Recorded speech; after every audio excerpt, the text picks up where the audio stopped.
What if we told you that the next generation of AI, potentially capable of changing industries overnight, is being put on ice not by its creators, but by the government? That's exactly what's happening with OpenAI's anticipated GPT-5.6 model, thanks to a direct intervention from the Trump administration. If you want to know how political power, cutting-edge technology, and the future of artificial intelligence all collide in this story, stick around. We're diving deep into the real reason why GPT 5.6 isn't coming to your laptop, at least not yet. We need to understand the gears of this delay and what it means for your industry. Before we unpack the details, make sure to smash that like button, subscribe for more AI news and analysis, and let us know in the comments, do you think government oversight of AI is a good thing? At our firm, we work daily with leaders in construction, legal, and engineering, sectors that are standing on the precipice of an AI revolution. We've seen how AI can transform site safety, automate complex legal discovery, and optimize structural designs in ways that were impossible just 3 years ago. For the executives we advise, GPT 5.6 wasn't just another update, it was the cornerstone of their 2026 operational strategy. Now that foundation is shifting beneath us. So, what exactly happened? According to a report from The Information and confirmed by The Verge, the Trump administration has asked OpenAI to delay the public release. This is due to what they're calling potential security issues. Now you might be wondering, what kind of security concerns could possibly justify halting such a rollout? We have to look at the security spectrum. It's not just about a chatbot saying something offensive. We're talking about AI potentially aiding in cyber attacks or weaponizing biological data. If an AI can reason through complex chemistry or coding vulnerabilities, the government sees that as a kinetic threat, something that can cause real-world damage in the physical world. The administration's stance is clear. The stakes are too high for a move fast and break things approach when the things being broken are national security frameworks. Let's break it down further. GPT 5.6 is expected to be far more advanced than its predecessors, a leap not just in raw computing power but in autonomous reasoning. We're not just talking about better chatbots. We're potentially seeing an AI that could influence media, automate complex business processes, and aid in decision-making at a board level. With those capabilities come risks. Think about AI-generated misinformation, cyber threats, or the possibility of manipulating financial markets at scale. We've seen how even primitive models can disrupt political narratives. GPT 5.6 in the wrong hands could weaponize information in ways we aren't prepared for as a society. We understand the frustration this causes. As leaders, you've spent months mapping out budgets and training teams for this specific technological leap. It feels like the finish line just moved. We've been in those boardrooms feeling the weight of a stalled roadmap when the competition is still moving, or so it seems. The Trump administration's solution, delay the launch. But it's not a blanket ban. Sam Altman reportedly told employees that GPT 5.6 will still be released, but with strings.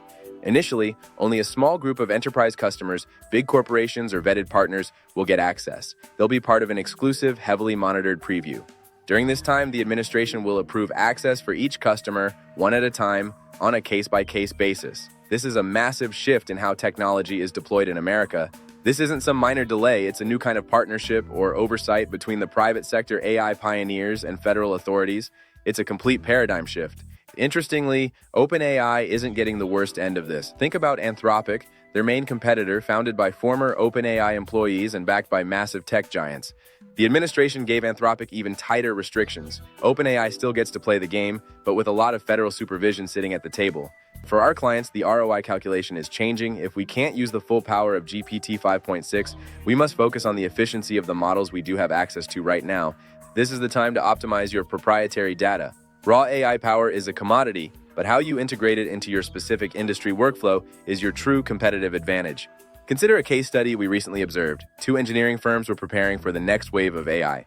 Firm A decided to pause all AI spending until GPT 5.6 arrived.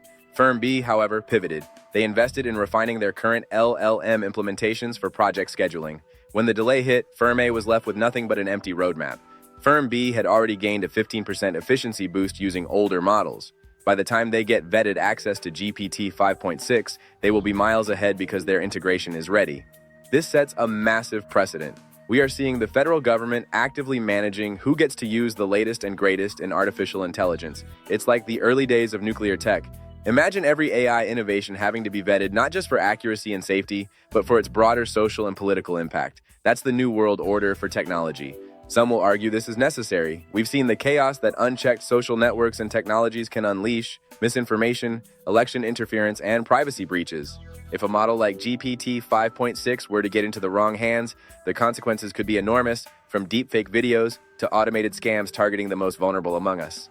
But there's a real worry that heavy-handed intervention could stall innovation. Small startups or academic groups might not even get a shot under this restricted system. If you're a developer or entrepreneur dreaming of building the next big thing, this restriction really narrows the playing field. It favors the industrial giants.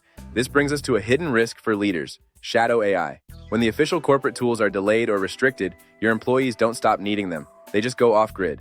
We see this in legal and engineering all the time. Professionals using personal, unvetted accounts to bypass corporate delays. That's where the real security leaks happen. This delay could actually increase risk. Think of AI as a high-performance jet engine. It has the potential to propel our industries to new heights faster than we ever thought possible. It's breathtaking power. But the government is acting as the speed governor. They are worried that without a limit, the engine might shake the entire plane apart. It's a delicate balance of thrust and safety. As leaders, we have to learn to fly the plane with the governor attached, while still aiming for those record-breaking speeds in our specific industry niches. We can't wait for full speed. So where do we go from here? For now, GPT 5.6 stays behind locked doors, only accessible to a few big enterprise players. The government decides who makes the cut and who doesn't. The rest of us are left waiting and watching, recognizing that the age of AI isn't just about breakthrough code, it's about power, policy, and who wields the control. We need to look closer at the vetting criteria. What does the government consider a security risk? Is it a technical definition or a political one? We'll be watching these metrics closely. And how does this affect our global standing? If other nations release their GPT-5 equivalents without these handbrakes, do we risk falling behind in the global AI arms race? It's a high-stakes game. Our advice for leaders is simple. Don't wait for the doors to open. Focus on the last mile of AI integration, getting the current tools into the hands of your experts, and refining your data. The winners of the next decade won't just be the ones with the most powerful models. They will be the ones who knew how to use the models they had. Efficiency is the new corporate ROI.